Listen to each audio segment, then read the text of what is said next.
Good morning. I'm recording this on Saturday, but this is the recording for Sunday morning, April the 5th. And this is our third Sunday now, not having regular services. So we're having irregular services. I want to read a portion of Scripture to you this morning.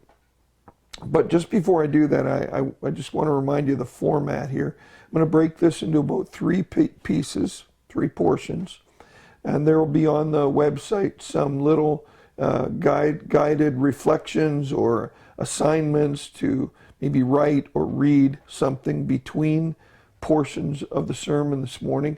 I hope you take your time with it. Each section will be about 10 minutes long.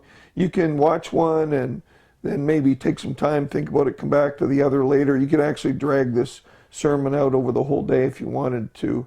But the objective is not necessarily to get through a sermon. The objective is to hear God's message and allow that to get through to us. So I'm reading today from Philippians chapter 2, verse 12, beginning to read at verse 12. Therefore, my dear friends, as you have always obeyed, not only in my presence, but now much more in my absence, continue to work out your salvation with fear and trembling, for it is God who works in you to will and to act according to his good purpose. Do everything without grumbling or arguing, so that you may become blameless and pure, children of God without fault, in a crooked and perverse generation. Then you will shine among them like stars in the sky, as you hold firmly to the word of life. Then I'll be able to boast on the day of Christ that I did not run or labor in vain. Character is what we are. Someone said one time, character is who we are when no one is looking. Reputation is something different than that. Reputation is what people say about us. It's also what we manage a lot. Most of us try to manage our reputation, and it creates in us, to some degree, a false self when we try to control what other people think of us. There was an old computer acrostic that I came across when I was learning to develop websites. I don't code, I don't know code, but I do know how to put a website together, and they have what they call WYSIWYG editors.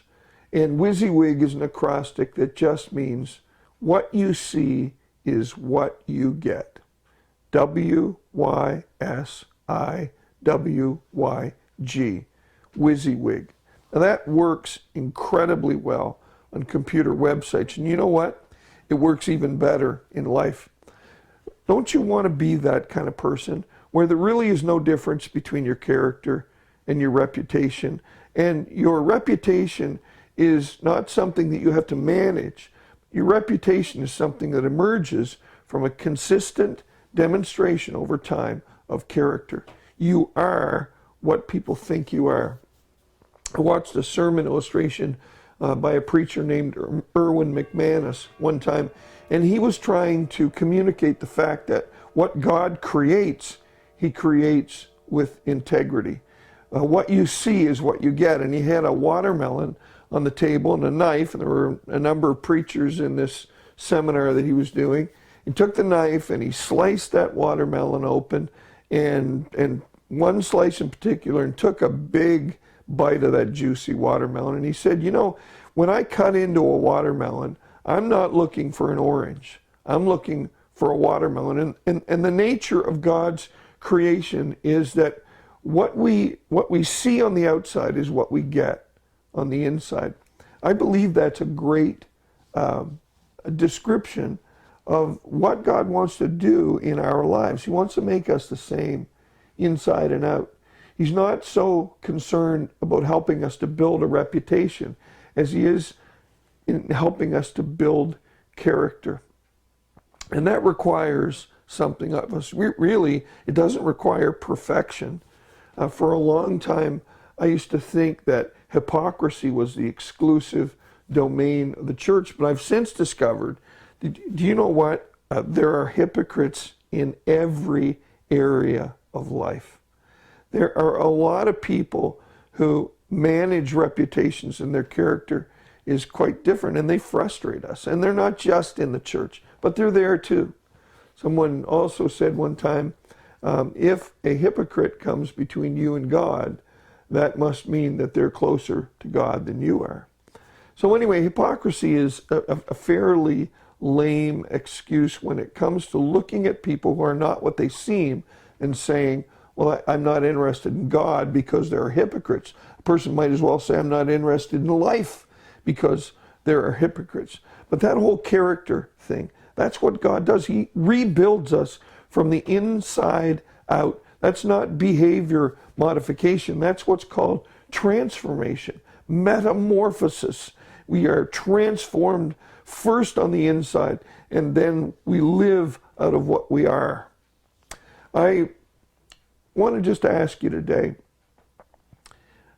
are you more concerned with your reputation or your character? Are you more concerned with what people say about you than what you know yourself to be? When you look at yourself in the mirror, do you see someone who is true to themselves? Or do you see someone who's different? Someone who's different when no one is looking. That scripture said, as you have always obeyed in my presence, now much more in my absence. I love the definition of character that just says, character is who you are when no one is looking. And I want to just encourage you to take a few minutes now to say, Lord, is my life in actuality the way that I want other people to think it is? What about my faith?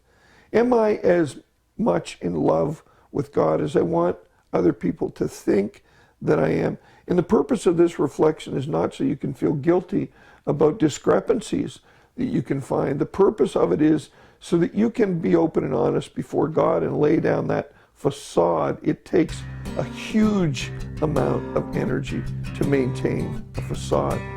So take a few minutes now. You can look at what is there on the website that gives you some things to do or think about or read or whatever. And then we'll come back to part 2. Thanks so much for taking time to listen to this part of the message today.